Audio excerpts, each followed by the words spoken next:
Assalamualaikum warahmatullahi wabarakatuh.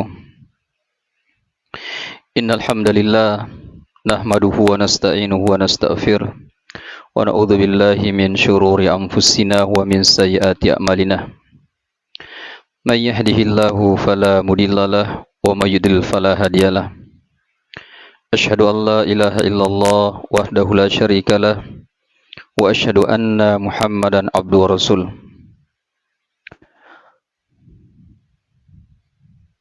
Allahumma salli ala Muhammad wa ala ali Muhammad kama sallaita ala Ibrahim wa ala ali Ibrahim wa barik ala Muhammad wa ala ali Muhammad kama barakta ala Ibrahim wa ala ali Ibrahim innaka Hamidum Majid. Ya ayuhan nasu budu rabbakumul ladzi khalaqakum wal ladzina min qablikum la'allakum tattaqun. Ya ayyuhalladzina amtaqullaha wa qulu qawlan sadida yuslih lakum a'malakum wa yaghfir lakum dzunubakum wa may yuti'illaha wa rasulahu faqad faza fawzan 'azima. Ya ayyuhalladzina attaqullaha haqqa tuqatih wa la tamutunna illa wa antum muslimun. Fa in asdaqal hadithi kitabullah wa khairul hadi hadi Muhammadin sallallahu alaihi wasallam wa syarrul umuri muhdatsatuha wa kullu muhdatsatin bid'ah wa kullu bid'atin fid din dhalalah wa kullu dhalalatin finnar. Amma ba'd. Kaum muslimin dan muslimah, para pemirsa yang semoga kita semua dirahmati dan dimuliakan oleh Allah Subhanahu wa taala. Kita memuji dan bersyukur kepada Allah Subhanahu wa taala atas limpahan nikmat dan karunia yang telah dianugerahkan kepada kita semua, sehingga dengan nikmat tersebut kita bisa melaksanakan aktivitas kita sebagai hamba Allah Subhanahu wa taala, yaitu beribadah hanya kepada Allah Subhanahu wa taala. Dan tentu kita juga senantiasa mengucapkan salam dan salawat kepada beliau, pemimpin umat, manusia terbaik sepanjang zaman, yaitu Nabi Muhammad sallallahu alaihi wasallam. Allahumma salli wa sallim ala nabiyyina Muhammad. Kita berharap dengan salawat yang kita ucapkan ini, yang kita peruntukkan kepada Nabi Muhammad sallallahu alaihi wasallam, menyebabkan kita mendapatkan syafaat, pengakuan dari Nabi sallallahu alaihi wasallam di hari akhirat kelak. Allahumma amin. Para pemirsa yang semoga kita semua dirahmati dan dimuliakan oleh Allah Subhanahu wa taala. Insyaallah pada malam hari ini materi yang akan kita sampaikan dianggap penting untuk kita sampaikan, yaitu yang berkaitan dengan tema bahaya bid'ah dalam agama. Bahaya bid'ah dalam agama. Ini penting untuk kita ulangi kembali, mengingat begitu bahayanya bid'ah ini. Seseorang terjerumus melakukan perkara-perkara bid'ah, namun mereka tidak sadari, mereka tidak menyadari bahwa mereka itu sudah terlibat melakukan perkara-perkara yang kita sebut tadi, yaitu perkara-perkara bid'ah. Baik para pemirsa yang dimuliakan oleh Allah Subhanahu wa taala, yang pertama yang harus kita pahami bahwa bid'ah dalam urusan agama, dalam perkara agama, adalah merupakan perkara yang sangat dilarang keras oleh Allah Subhanahu wa taala maupun Rasulullah sallallahu alaihi wasallam. Ini dulu yang harus kita garis bawahi, bahwa bid'ah dalam urusan agama, dalam perkara agama, itu adalah perkara yang dilarang oleh Allah Subhanahu wa taala maupun Rasulullah sallallahu alaihi wasallam. Bid'ah yang kita maksud dalam materi yang akan kita sampaikan adalah bid'ah dalam perkara ibadah. Bid'ah dalam perkara agama, bukan dalam urusan duniawi. Ini juga yang penting kita dudukkan, bahwa yang kita maksud di sini adalah bid'ah dalam urusan agama, dalam perkara agama, bukan bid'ah dalam urusan duniawi, bukan. Bid'ah ini, kaum muslimin, adalah tata cara beragama yang tidak ada tuntunannya dari syariat Islam. Jadi, kaifiat pelaksanaan ibadah, tata cara ibadah yang tidak ada tuntunannya, yang tidak ada penjelasannya, yang tidak ada petunjuknya dari syariat Islam, dari agama Islam. Kita bisa melihat penjelasan Al-Imam Asy-Syatibi ketika beliau menjelaskan definisi bid'ah. Beliau memberikan penjelasan definisi bid'ah. Bid'ah, kata beliau, adalah sebuah tata cara beragama yang diada-adakan, yang menyerupai syariat. Jadi sebuah tata cara beragama, praktek beragama, kaifiat beragama yang dibuat-buat, yang diada-adakan seakan-akan itu adalah syariat Islam, padahal bukan. Yang dilakukan dengan maksud berlebih-lebihan dalam ibadah kepada Allah Subhanahu wa taala. Yang lain menjelaskan bahwa bid'ah itu adalah perkara yang diada-adakan dalam urusan agama, dalam urusan ibadah, yang tidak dipraktekkan, yang tidak dicontohkan oleh Rasulullah sallallahu alaihi wasallam maupun para sahabat beliau Rasulullah sallallahu alaihi wasallam. Jadi praktek ibadah, tata cara ibadah, kaifiat ibadah, pelaksanaan ibadah yang tidak dicontohkan oleh Rasulullah sallallahu alaihi wasallam dan juga tidak dicontohkan, diamalkan oleh sahabat Rasulullah sallallahu alaihi wasallam. Itulah yang disebut dengan bid'ah yang disampaikan oleh para ulama kita. Jadi bid'ah ini, sekali lagi, perkara yang sangat dilarang dalam urusan agama kita. Dilarang oleh Rasulullah sallallahu alaihi wasallam dan juga dilarang oleh Allah Subhanahu wa taala. Para pemirsa yang dimuliakan oleh Allah Subhanahu wa taala, bid'ah di samping dia adalah perkara yang dilarang dalam agama, ini juga berbahaya. Makanya kita akan sampaikan beberapa bahaya bid'ah dalam agama.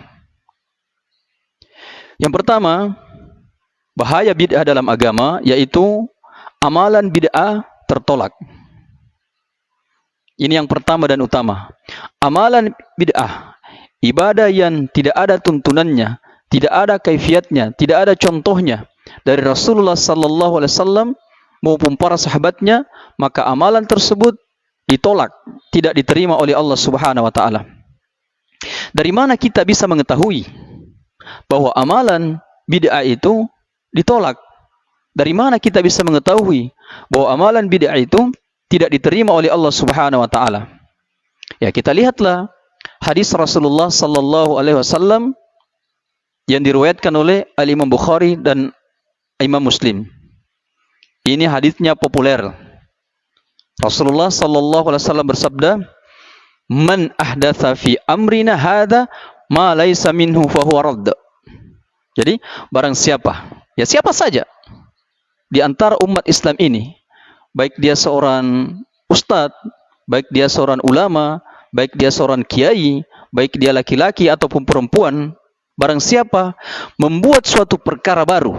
Jadi, man ahdatsa fi amrina hadza, barang siapa membuat suatu perkara baru dalam urusan agama ini, Jadi dalam urusan agama ini yang tidak ada asalnya, ya, yang tidak ada contohnya, yang tidak ada penjelasannya dari Rasulullah sallallahu alaihi wasallam, maka perkara tersebut fahuwa radd. Maka perkara tersebut tertolak, tidak diterima. Nah, ini sudah sangat jelas penjelasan Nabi kita sallallahu alaihi wasallam bahwa barang siapa yang membuat suatu perkara baru yang diada-adakan dalam urusan agama ini, jadi garis bawahi, dalam urusan agama ini yang tidak ada asalnya, yang tidak ada sumbernya, maka perkara tersebut tertolak. Perkara tersebut tidak diterima oleh Allah Subhanahu wa taala. Jadi amal apapun, zikir apapun yang dilakukan oleh seseorang yang tidak ada penjelasannya, yang tidak ada nasnya dari agama ini, maka ibadah tersebut, zikir tersebut, amalan tersebut ditolak, tidak diterima oleh Allah Subhanahu wa taala. Itu disampaikan oleh Nabi kita sallallahu alaihi wasallam. Jadi bukan dari saya. Saya hanya menyampaikan hadits penjelasan Nabi kita sallallahu alaihi wasallam. Kemudian hadits yang kedua, untuk memperkuat penjelasan kita pada kesempatan kali ini, yaitu hadits dari Imam Muslim. Haditsnya sahih. Man amila amalan laisa alaihi amruna fahuwa radd.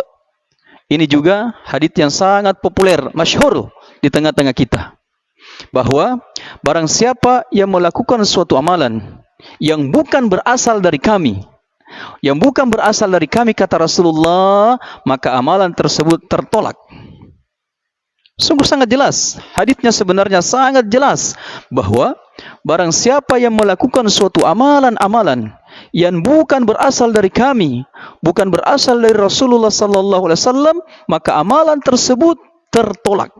Siapapun yang melakukannya, berapapun banyak orang yang melakukannya, kalau amalan tersebut bukan berasal dari Rasulullah, tidak ada nasnya, tidak ada dalilnya, tidak ada penjelasannya dari Rasulullah sallallahu alaihi wasallam, baik perkataan Rasulullah, perbuatan Rasulullah, takrir Rasulullah, maupun perbuatan sahabat, maka amalan tersebut tertolak. Ini Nabi yang mengucapkan, Nabi yang menyampaikan. Nah, perkataan Rasulullah sallallahu alaihi wasallam itu adalah perkataan yang hak. Kenapa? Karena setiap ucapan Rasulullah, setiap perkataan Rasulullah selalu dalam bimbingan petunjuk Allah Subhanahu wa taala. Jadi, ini dua dalil yang sangat jelas menyampaikan kepada kita semua bahwa amalan bid'ah itu tertolak dalam urusan agama. Ya, ini dalam urusan agama. Adapun dalam urusan duniawi, Rasulullah pernah bersabda, antum alaikum umur dunyakum, atau kama qala. Engkau lebih paham tentang urusan dunia kamu. Ya, jadi dalam perkara-perkara duniawi, kata Rasulullah, engkau lebih paham tentang urusan dunia kamu. Silahkan berkreasi, silahkan berkembang selama perkara tersebut bukanlah perkara yang dilarang agama. Ya, misalnya handphone itu tidak ada di zaman Rasulullah. Itu perkara baru, tetapi itu perkara duniawi, maka tidak ada masalah. Apalagi contohnya mobil, ya, baik yang kita baca, laptop, kemudian pesawat terbang, itu perkara yang baru, tetapi dalam urusan duniawi. Nah, itu mubah, boleh-boleh saja selama tidak digunakan untuk perkara yang haram, untuk perkara yang dilarang oleh Allah Subhanahu wa taala. Para pemirsa yang dimuliakan oleh Allah Subhanahu wa taala. Jadi ini yang pertama, bahwa amalan bid'ah itu tertolak, tidak diterima oleh Allah Subhanahu wa taala. Jadi sia-sia amalan yang kita kerjakan, ibadah yang kita kerjakan tertolak, sia-sia. Kita sudah capek-capek dengan tenaga kita misalnya, kemudian dengan kita mengeluarkan harta, dengan mengeluarkan materi, ternyata ibadah yang kita keluarkan materi itu ditolak oleh Allah Subhanahu wa taala karena tidak ada petunjuk, tidak ada nas dari syariat Islam yang mulia ini. Kemudian yang kedua, bahaya bid'ah yang kedua yaitu bid'ah merupakan kesesatan. Jadi yang pertama tadi, amalan bid'ah tertolak, tidak diterima oleh Allah Subhanahu wa taala. Yang kedua, amalan bid'ah merupakan kesesatan. Siapa yang mengatakan bahwa amalan bid'ah itu sesat?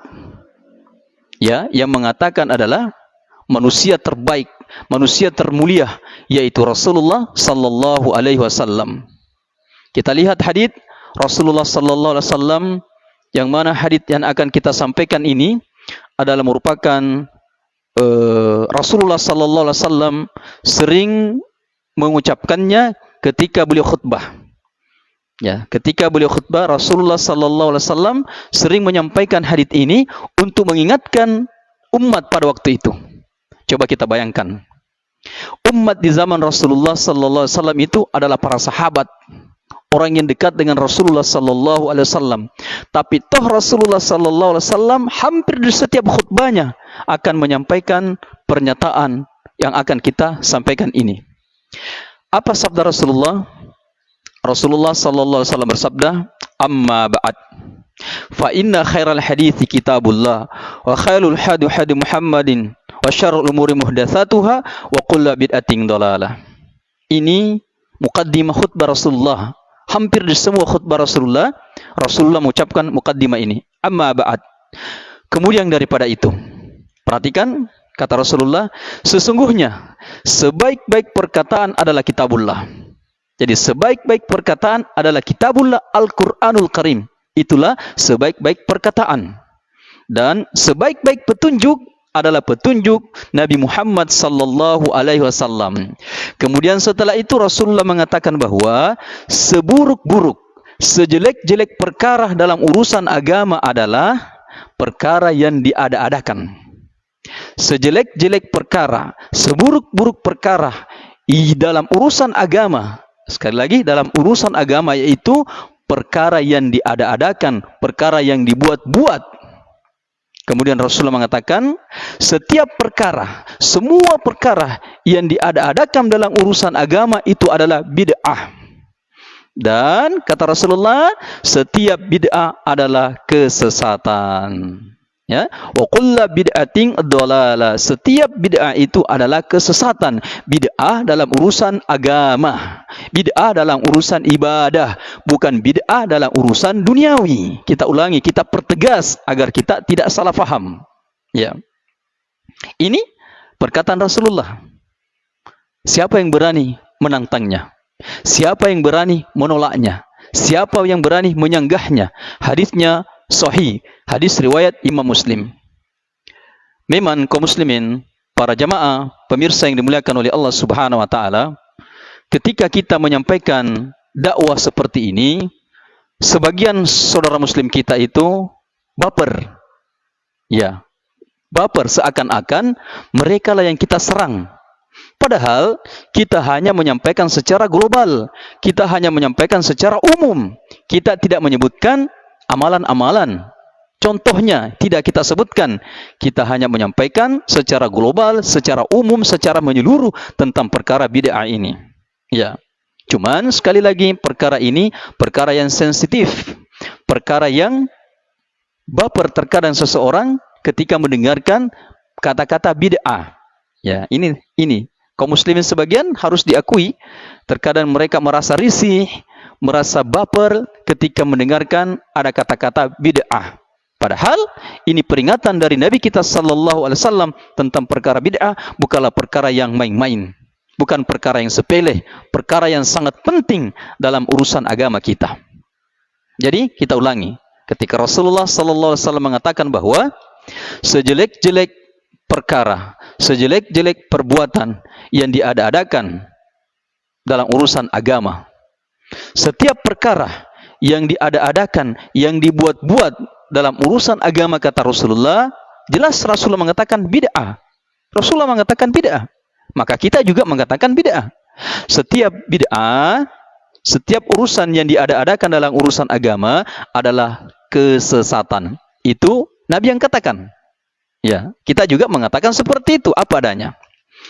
Kemudian dalam riwayat An-Nasai yang disahihkan oleh Asy-Syaikh Nasruddin Al-Albani dalam Sahih wa Dhaif Sunan An-Nasai, di sana Rasulullah sallallahu alaihi wasallam bersabda, may yahdihillahu fala mudhillalah.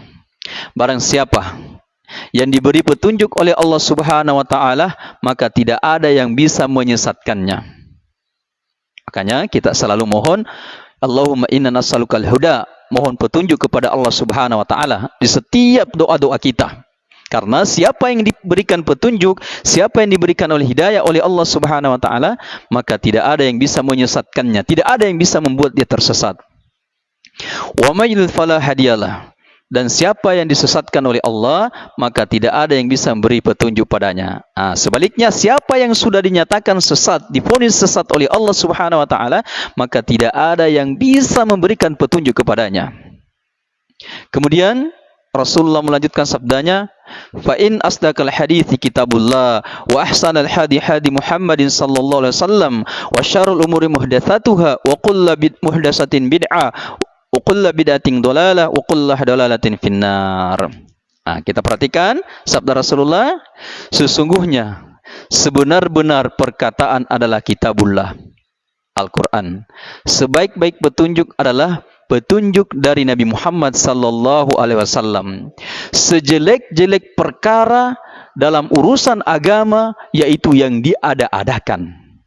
Dan setiap perkara agama yang diada-adakan, yang dibuat-buat adalah bid'ah. Dan setiap bid'ah adalah kesesatan, dan setiap kesesatan tempatnya di dalam neraka. Jelas hadis Rasulullah. Apalagi yang mau kita ragukan? Nabi sudah mengatakan dengan sangat jelas, dengan sangat gamblang, bahwa sejelek-jelek, seburuk-buruk perkara dalam urusan agama, yaitu perkara yang diada-adakan, perkara yang dibuat-buat. Setiap perkara agama yang diada-adakan, yang dibuat-buat adalah bid'ah. Hadisnya jelas, Nabi mengatakan bid'ah. Setiap bid'ah adalah kesesatan, dan setiap kesesatan tempatnya di dalam neraka. Jamaah, para pemirsa yang dimuliakan oleh Allah Subhanahu wa taala, itu penyampaian Nabi kita sallallahu alaihi wasallam agar kita umatnya selalu waspada dalam perkara ini. Di satu sisi kita diperintahkan untuk memperbanyak ibadah kita, kuantitas ibadah kita, di samping kualitasnya, kuantitasnya, memperbanyak ibadah kita. Tetapi di satu sisi kita diingatkan oleh Rasulullah sallallahu alaihi wasallam bahwa berhati-hati melakukan suatu ibadah yang tidak ada tuntunannya, yang tidak ada panduannya, yang tidak ada contohnya, yang tidak ada nasnya dari agama yang mulia ini. Makanya memang penting kita untuk selalu belajar. Ini hadis yang menjelaskan bahwa amalan bid'ah itu di samping dia tertolak, dia juga merupakan bentuk kesesatan. Kemudian hadis yang lain kita sampaikan, hadis dari Imam At-Tirmidzi. Beliau mengatakan bahwa hadis ini adalah hadis hasan sahih. Rasulullah sallallahu alaihi wasallam bersabda, "Aku wasiatkan kepada kalian untuk bertakwa kepada Allah." Jadi Rasulullah sallallahu alaihi wasallam berwasiat kepada kita umatnya untuk senantiasa bertakwa kepada Allah Subhanahu wa taala, untuk takut kepada Allah Subhanahu wa taala, untuk melaksanakan perintah Allah Subhanahu wa taala dan menjauhi seluruh larangan Allah Subhanahu wa taala.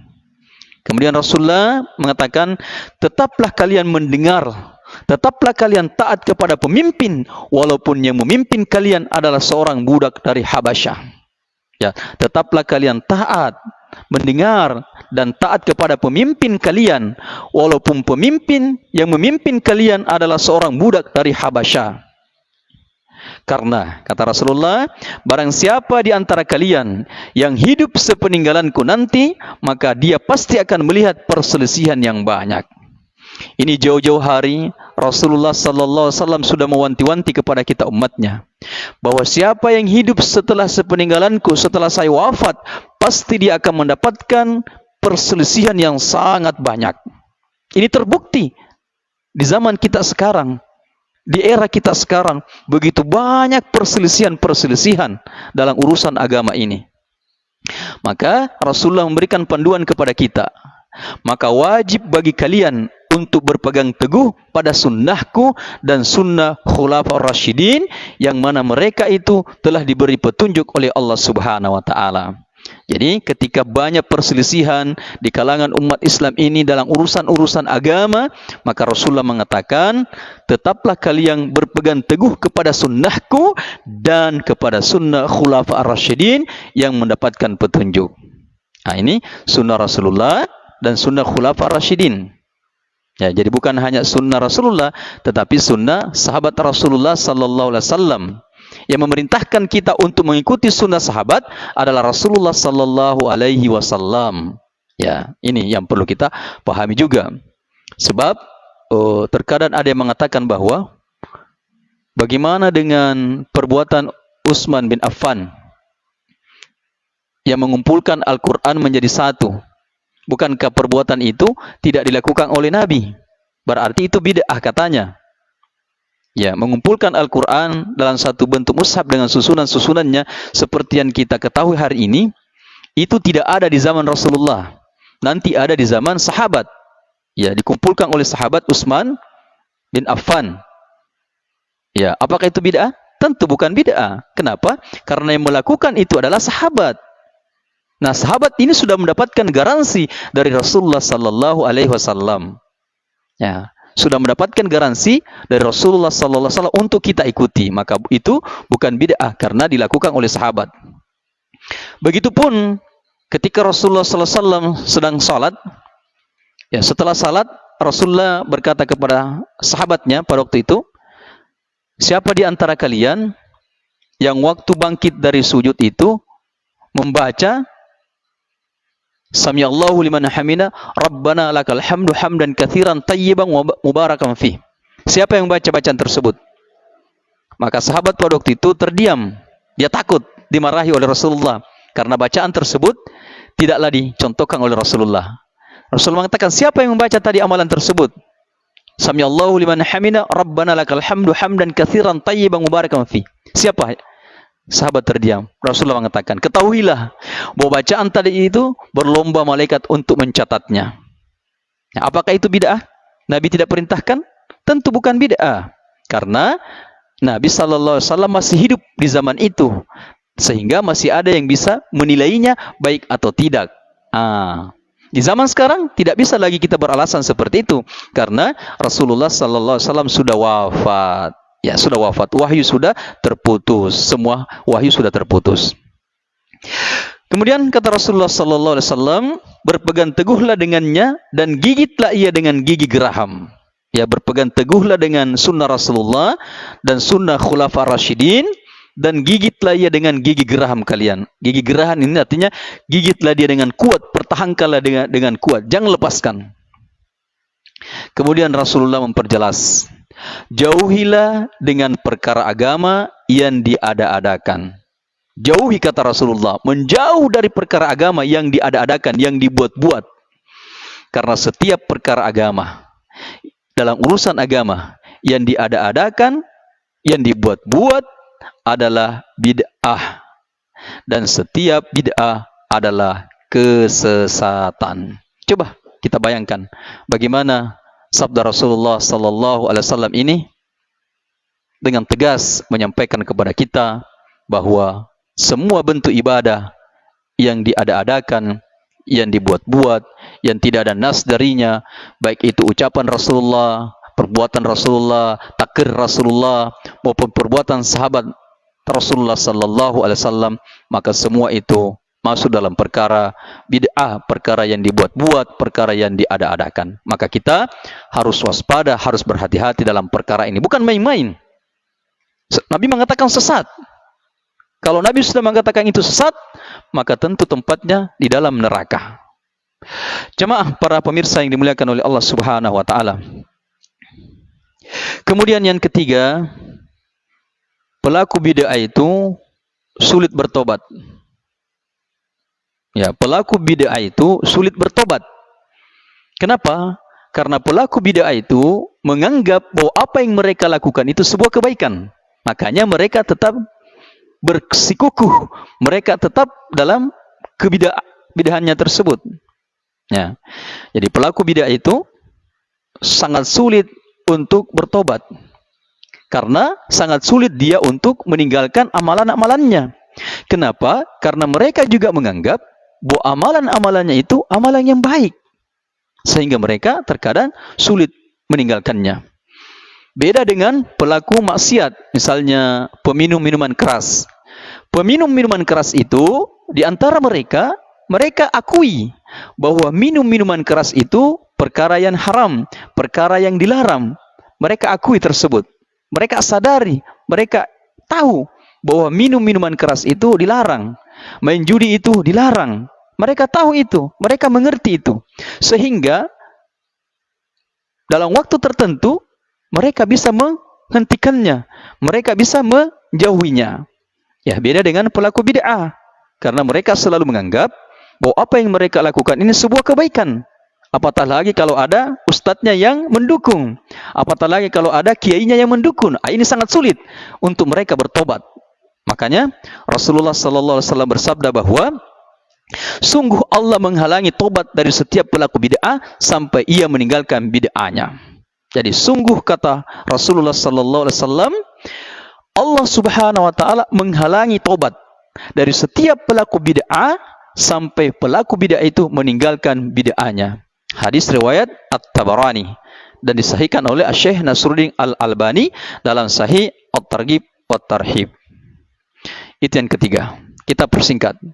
Kemudian yang keempat, orang yang melakukan amalan bid'ah, mereka itu terhalang dari telaga Rasulullah sallallahu alaihi wasallam. Di akhirat nanti itu ada telaga Rasulullah. Ada telaga Rasulullah sallallahu alaihi wasallam, al-haud, telaga Rasulullah. Nah, orang yang melakukan bid'ah, mereka itu terhalang untuk mencicipi minuman dari telaga Rasulullah sallallahu alaihi wasallam. Rasulullah sallallahu alaihi wasallam bersabda, kita perhatikan, aku kata Rasulullah akan mendahului kalian di al-haud, di telaga. Rasulullah akan mendahului kita untuk sampai ke telaganya. Rasulullah sallallahu alaihi wasallam lebih dahulu sampai ke telaganya. Lalu Rasulullah mengatakan, lalu ditampakkan di hadapanku beberapa orang di antara kalian. Lalu ditampakkan, diperlihatkan di hadapanku beberapa orang di antara kalian. Ketika aku kata Rasulullah akan mengambilkan minuman untuk mereka dari telagaku. Jadi orang yang saya lihat kata Rasulullah, saya mau ambilkan air dari telagaku untuk mereka minum. Orang yang dilihat oleh Rasulullah, mereka dijauhkan dariku. Tapi anehnya, orang yang ingin saya berikan air dari telagaku itu justru menjauh dariku. Justru menjauh dariku. Nah, kemudian Rasulullah berkata, aku lantas berkata, kata Rasulullah, wahai Rabbku, ini adalah umatku. Ya Rabb, ini adalah umatku. Saya mau memberi dia minuman dari telagaku sebab dia adalah umatku. Itu penyampaian Rasulullah kepada Allah Subhanahu wa taala. Lalu Allah berfirman, Muhammad, engkau tidak tahu Muhammad, bid'ah yang mereka ada-adakan sepeninggalanmu. Engkau tidak tahu Muhammad bahwa umatmu ini setelah engkau meninggal dunia, mereka melakukan bid'ah. Ini menunjukkan bahwa Rasulullah sallallahu alaihi wasallam itu tidak mengetahui apa yang dilakukan umatnya setelah Rasulullah sallallahu alaihi wasallam meninggal dunia. Jadi Rasulullah ketika sudah sampai di telaganya, kemudian dia melihat beberapa umatnya, kemudian Rasulullah sallallahu alaihi wasallam ingin memberikan air minum dari telaganya kepada umat tersebut, tetapi umat tersebut dijauhkan oleh Allah Subhanahu wa taala. Lalu Rasulullah mengatakan kepada Allah, ya Rabb, ini adalah umatku ya Rabb. Ini adalah umatku. Saya mau memberinya air minum dari telagaku agar dia bisa merasakan nikmatnya air dari telagaku. Ini umatku ya Allah. Kenapa engkau jauhkan dia?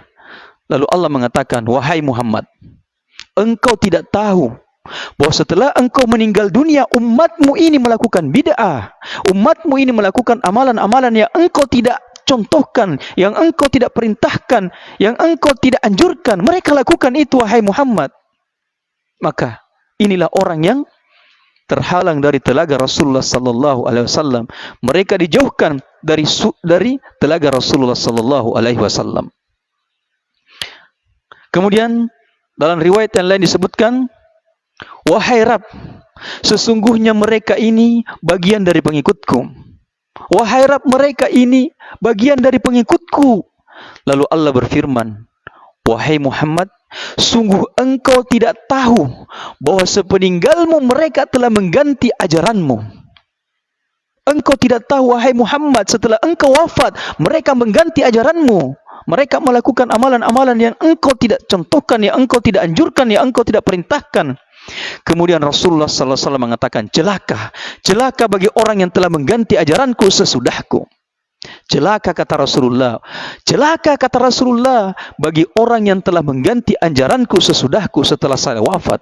Rasulullah mengutuknya, mengatakan bahwa orang yang mengganti ajaranku setelah saya wafat, mereka itu adalah kelompok yang celaka.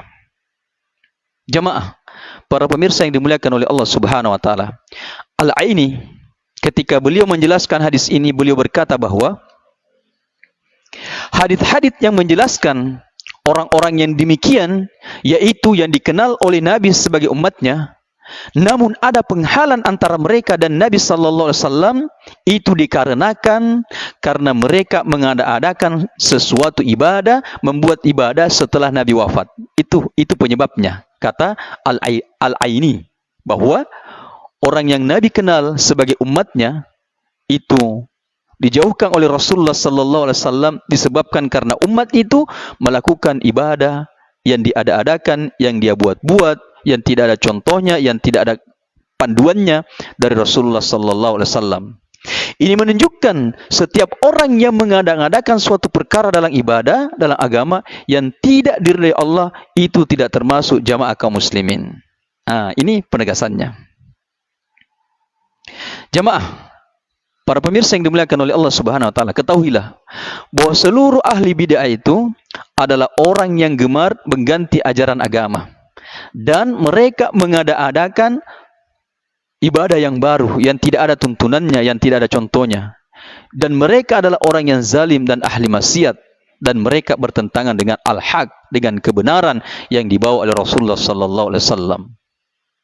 Orang-orang yang melakukan semua itu, yang mengganti ajaran agama dan mengada-adakan apa yang tidak ada ajarannya dalam Islam, inilah yang termasuk dalam pembahasan hadis yang kita sampaikan tadi.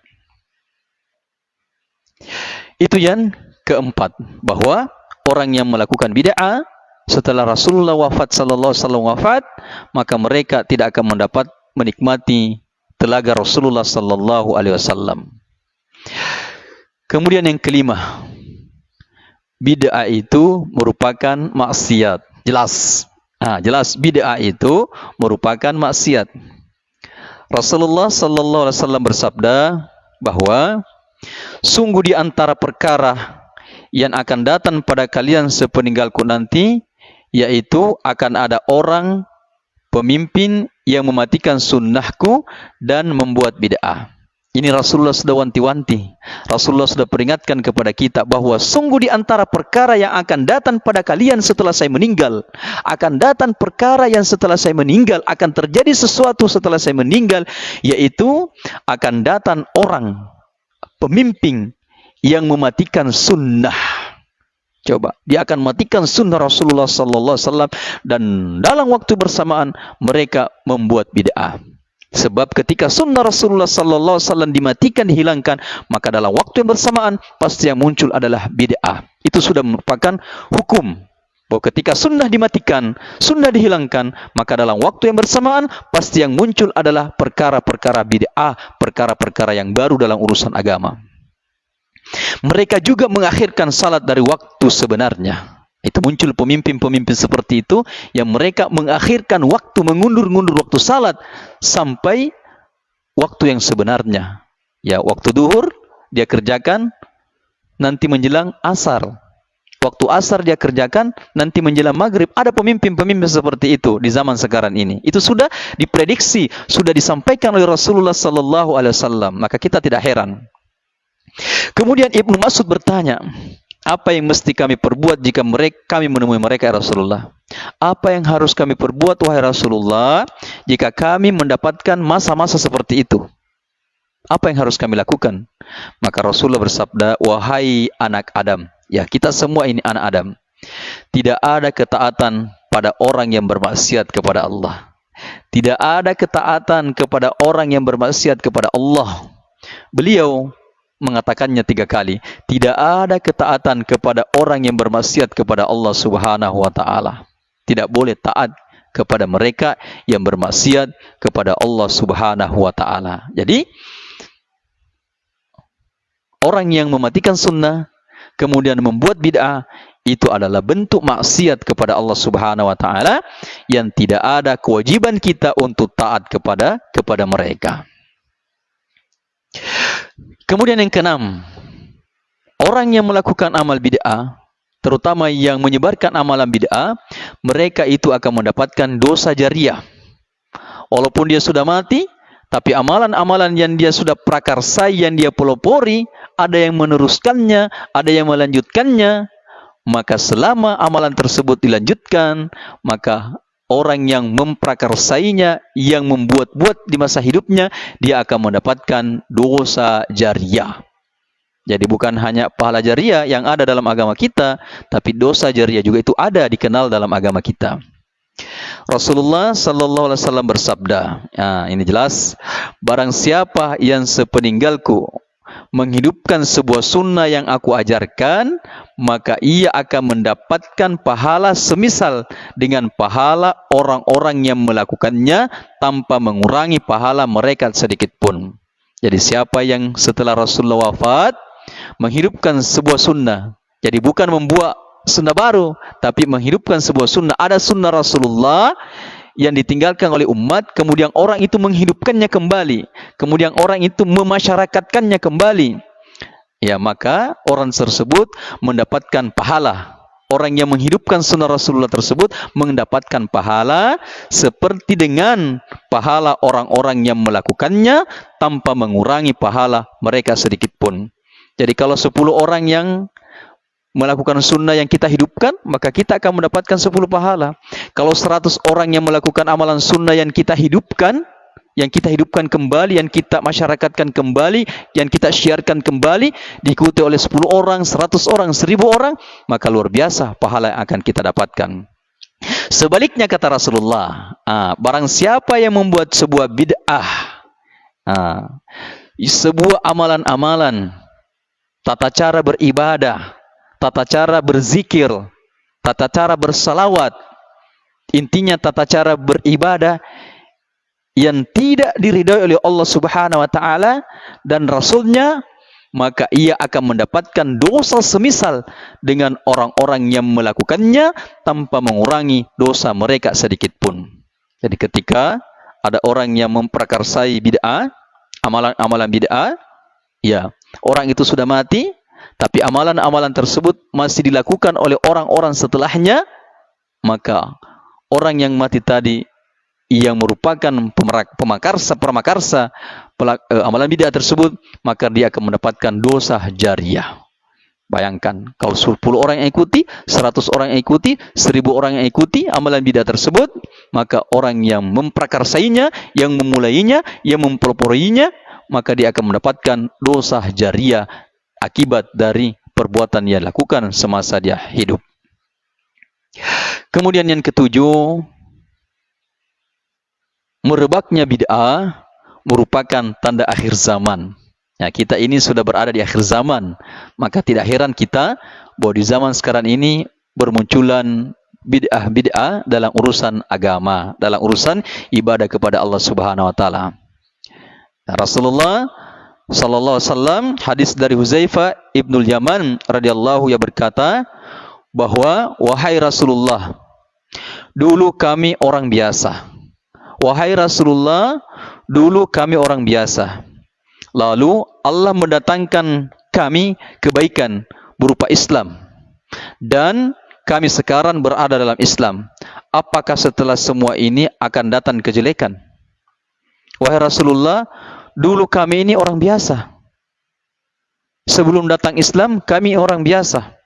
Setelah Allah Subhanahu wa taala mendatangkan Islam, kebaikan berupa Islam, dan kami sekarang berada dalam keislaman tersebut, Abu Huzaifah ini bertanya kepada Rasulullah, apakah setelah semua ini akan datang kejelekan? Apakah setelah masa ini akan datang kejelekan? Kemudian Nabi mengatakan, ya, akan datang kejelekan setelah masa-masa ini. Kemudian apakah setelah itu akan datang kebaikan? Setelah kejelekan itu datang lagi kebaikan, wahai Rasulullah? Rasulullah mengatakan, ya, akan datang kebaikan lagi. Kemudian apakah setelah itu akan datang kejelekan lagi, wahai Rasulullah? Iya, akan datang lagi kejelekan, kata Rasulullah. Kemudian Hudzaifah ini bertanya, apa itu wahai Rasulullah? Nabi bersabda, akan datang para pemimpin yang tidak berpegang teguh pada petunjukku. Ya, di akhir zaman ini, kata Rasulullah, akan datang pemimpin-pemimpin yang tidak berpegang teguh kepada petunjukku dan tidak berpegang teguh kepada sunnahku.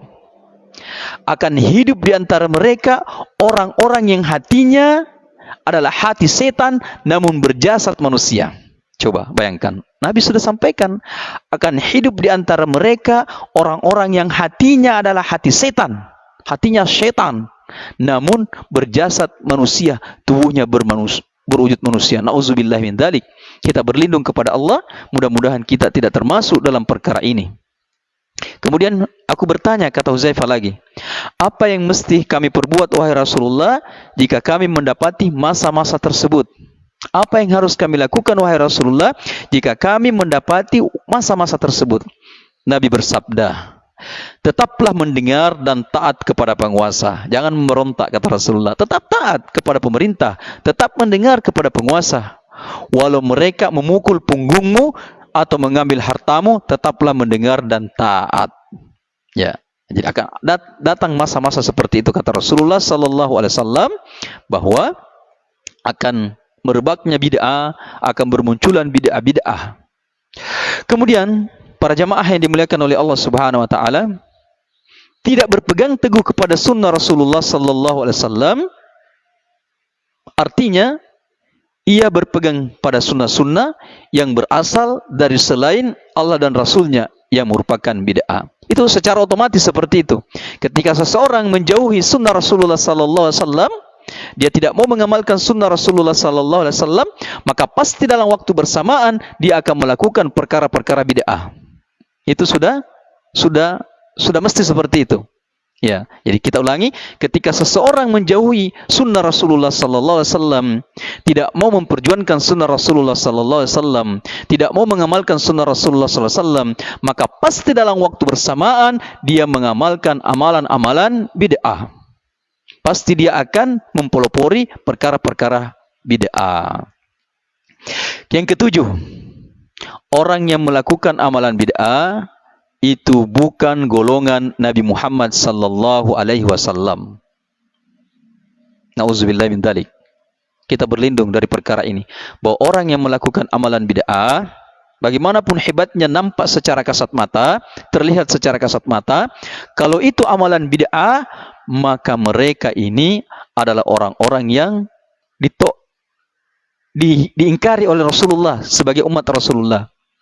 Ya, Rasulullah sallallahu alaihi wasallam bersabda, ini masyhur, riwayatnya agak panjang, bahwa ada 3 orang, ya, sahabat Rasulullah sallallahu alaihi wasallam itu mendatangi rumah istri-istri Nabi sallallahu alaihi wasallam.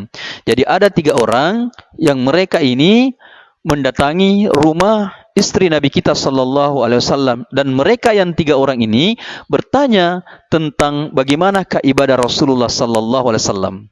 Jadi 3 orang ini datang ke istri Nabi sallallahu alaihi wasallam dengan tujuan untuk bertanya bagaimana sebenarnya ibadahnya Nabi Muhammad sallallahu alaihi wasallam.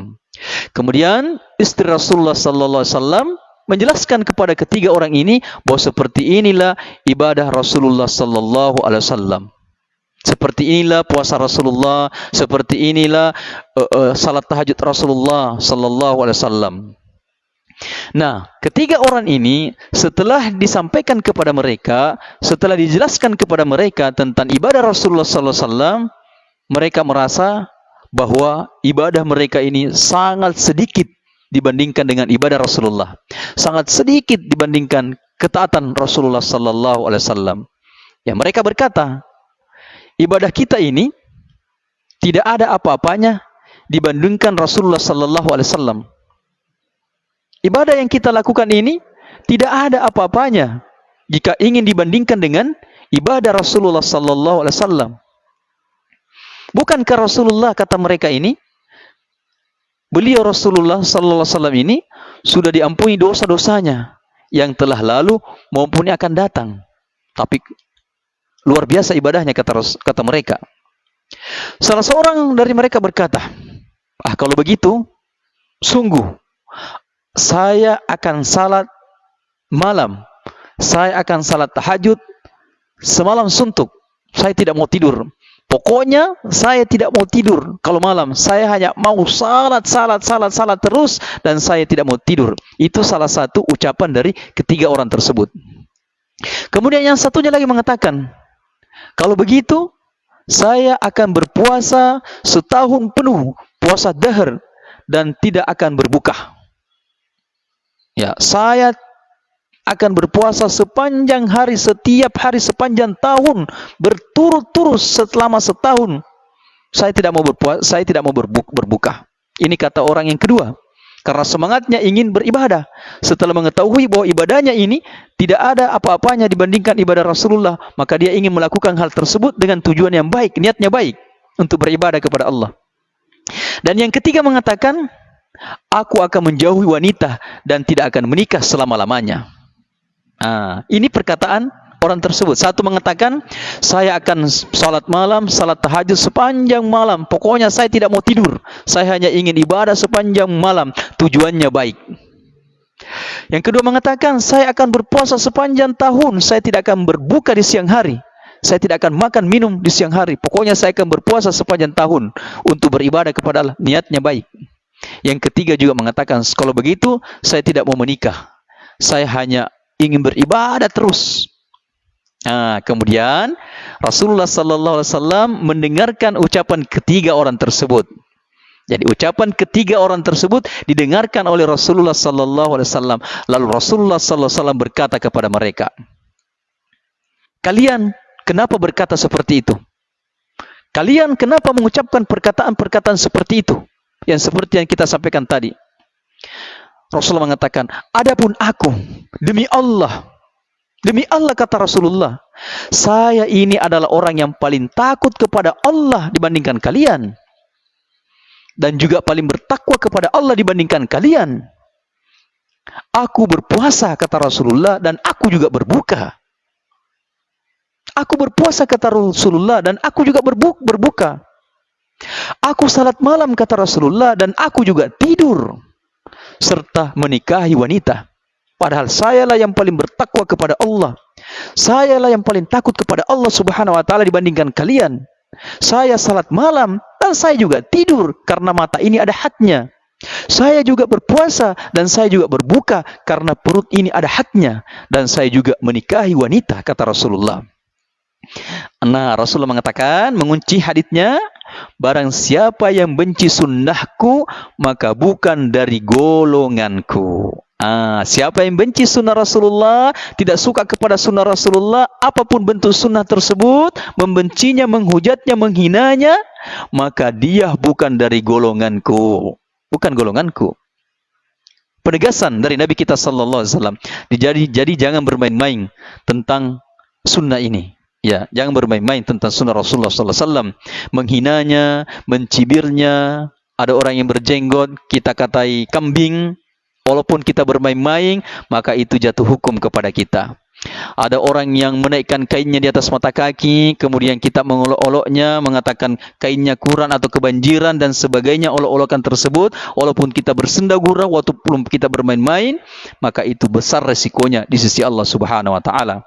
Rasulullah mengingkari kita, siapa yang membenci sunnahku, maka dia bukan dari golonganku. Coba bayangkan, ketiga sahabat tadi tujuannya baik, niatnya baik, ingin berpuasa sepanjang tahun, tidak mau berbuka. Tujuannya baik. Kemudian yang satu lagi, dia mau salat malam sepanjang malam, beribadah kepada Allah. Tujuannya baik. Yang satu tidak mau menikah karena hanya ingin beribadah kepada Allah. Tujuannya baik. Tetapi Rasulullah mengatakan, apa yang kamu lakukan itu tidak sesuai dengan sunnahku, tidak sesuai dengan contohku. Maka kalau kalian melakukan itu, tetap melakukan itu, maka kalian bukanlah dari golonganku. Jamaah, Para pemirsa yang dimuliakan oleh Allah Subhanahu wa taala. Ini sungguh sangat jelas. Kata Rasulullah sallallahu alaihi wasallam bahwa orang yang melakukan bid'ah itu Rasulullah sallallahu alaihi wasallam mengingkarinya sebagai umatnya. Kemudian yang kesembilan, bid'ah itu merusak hati kita, merusak kalbu kita. Syekhul Islam Ibnu Taimiyah rahimahullah taala pernah mengatakan bahwa syariat-syariat Islam yang sahih, amalan-amalan Islam yang sahih, ibadah-ibadah dalam agama Islam yang sahih itu adalah gizi yang menyehatkan hati kita. Jadi ibadah-ibadah, sunnah-sunnah Rasulullah sallallahu alaihi wasallam dalam agama Islam ini yang ada dalilnya, yang ada keterangannya, yang ada sunnahnya, yang ada petunjuknya, itu adalah gizi yang menyehatkan hati kita. Ketika Anda, kata Ibnu Taimiyah, memberi nutrisi bagi hati Anda berupa bid'ah, maka tidak akan ada lagi keutamaan sunnah-sunnah Nabi di dalam hati Anda. Ya. Ketika Anda mengganti nutrisi tersebut untuk hati kalian berupa bid'ah, maka tidak akan ada lagi keutamaan sunnah-sunnah Nabi sallallahu alaihi wasallam dalam hati kalian. Ini sebagaimana orang yang makan makanan yang buruk. Jadi bid'ah itu merupakan nutrisi yang bisa mematikan hati kita, yang bisa merusak hati kita. Nah, Rasulullah mengatakan dalam tubuh manusia itu ada segumpal daging. Jika daging itu bagus, bagus semuanya. Jika daging itu rusak, rusak semuanya. Itu adalah hati. Kalau hati kita baik, maka baik semuanya. Kalau hati kita buruk, maka buruk semuanya. Dan hati kita ini bisa menjadi mati, bisa menjadi rusak kalau kita memberikan dia nutrisi makanan berupa bid'ah. Maka berhati-hati kita. Kemudian yang ke-10 yang akan kita sampaikan pada kesempatan kali ini, yang terakhir, bahwa bid'ah itu mematikan sunnah dan menjauhkan dari sunnah. Ya, seperti yang kita singgung tadi, bahwa bid'ah itu pasti mematikan sunnah dan menjauhkan kita dari sunnah. Seorang tabi'in, ya generasi setelah sahabat tabi'in, Hasan bin Atiyah rahimahullah mengatakan bahwa tidaklah suatu kaum melakukan suatu perkara yang diada-adakan dalam urusan agama, yaitu bid'ah, melainkan Allah Subhanahu wa taala akan mencabut suatu sunnah yang semisal dari lingkungan mereka. Dan Allah Subhanahu wa taala tidak akan mengembalikan sunnah itu kepada mereka sampai dunia kiamat. Ini bahayanya. Ketika suatu kaum melakukan suatu amalan-amalan, ibadah-ibadah yang diada-adakan, yang dibuat-buat atau bid'ah, maka dalam waktu yang bersamaan Allah Subhanahu wa taala akan mencabut suatu sunnah yang semisal dari lingkungan mereka, dari tempat tinggal mereka. Dan lebih bahayanya lagi, Allah tidak akan mengembalikan sunnah yang sudah Allah cabut tersebut sampai hari kiamat. Ini ketika ada ibadah, ada ritual-ritual bid'ah, ketika ada amalan bid'ah yang berkembang dalam suatu tempat, berkembang dalam suatu lingkungan, maka dalam waktu yang bersamaan Allah cabut sunnah yang semisal dari tempat tersebut, dari kampung tersebut, dari lingkungan tersebut. Dan sunnah yang Allah cabut tersebut, Allah tidak akan kembalikan sampai dunia ini kiamat. Jadi semakin banyak bid'ah merebak dalam suatu tempat, dalam suatu lingkungan, maka banyak pula sunnah-sunnah yang Allah cabut dari tempat tersebut. Maka betul-betul kita harus mengingatkan umat ini tentang bahaya bid'ah, agar umat kita ini jauh dari bid'ah. Yang tidak boleh itu kalau kita menunjuk langsung orang bahwa kamu bid'ah, kamu bid'ah, kamu bid'ah, tidak boleh. Tetapi menjelaskan secara global, secara umum, itu wajib, itu harus kita jelaskan. Walaupun sekali lagi ini perkara yang terkadang sebagian saudara muslim kita baper, ya terbawa perasaan, cepat merasa ketika kita mengatakan bid'ah. Padahal Nabi mengatakan bahwa bid'ah itu sesat dan setiap kesesatan itu tempatnya di neraka. Ya. Kemudian Imam Al-Jauzi mengatakan bahwa iblis telah menipu kebanyakan orang awam, Orang awam itu orang-orang yang tidak berilmu, orang-orang yang jahil. Yaitu mereka yang menghadiri majelis-majelis. Ini. Mereka menghadiri majelis-majelis yang membuat mereka menangis dan mereka merasa puas dengannya. Ini talbis iblis, tipu daya iblis kepada orang-orang awam. Ya, ini terbukti sekarang banyak orang-orang awam umat Islam yang mereka menghadiri majelis-majelis, ya, yang di dalamnya membuat mereka menangis. Ya, mereka menangis di majelis tersebut dan mereka merasa puas dengannya. Kata Ibnu Al-Jauziyah, mereka menyangka itulah tujuan dan itulah amalan kebaikan. Mereka menyangka bahwa tujuan dan amalan itu adalah kebaikan. Jika mereka tidak mengamalkan apa yang mereka dengan dalam majelis tersebut, mereka akan dituntut di akhirat kelak. Jika mereka tidak mengamalkan apa yang mereka dengan dalam majelis-majelis itu, mereka akan dituntut di akhirat kelak. Dan sungguh aku mengenal orang yang menghadiri majelis-majelis tersebut bertahun-tahun, menangis dan merasa puas dengannya, namun tidak ada yang berubah dari kebiasaannya setiap hari. Apa maksudnya?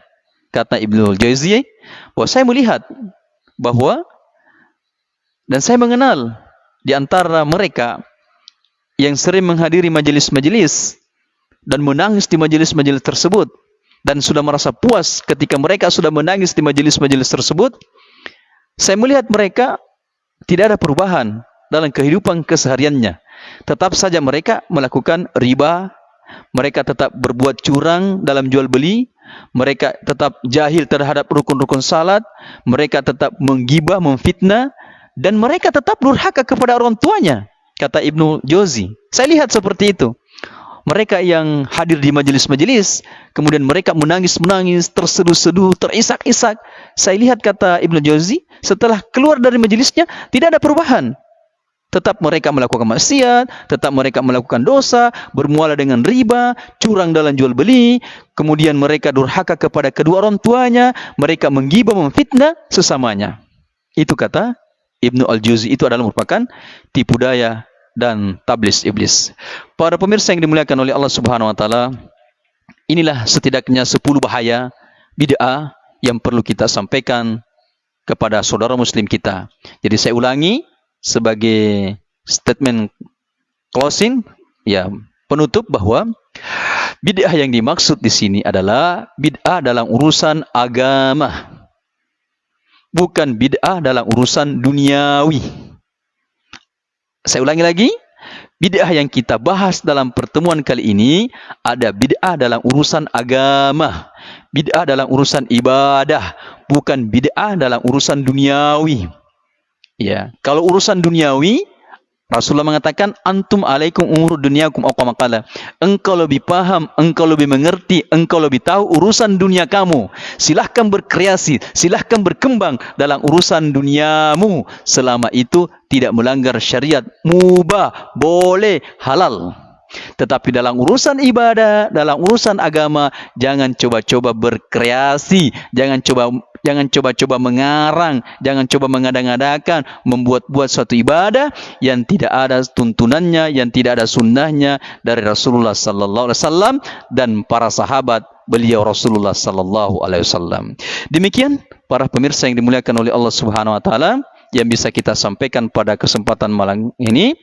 Segala kebenaran itu tentunya mutlak sumbernya dari Allah Subhanahu wa taala. Al-haqqu mir rabbika fala takunanna minal mumtarin. Segala kesalahan sumbernya dari saya pribadi, jadi mohon dimaafkan. Nasrun minallah wa fathun qarib wa basyiril mu'minin. Wassalamualaikum warahmatullahi wabarakatuh.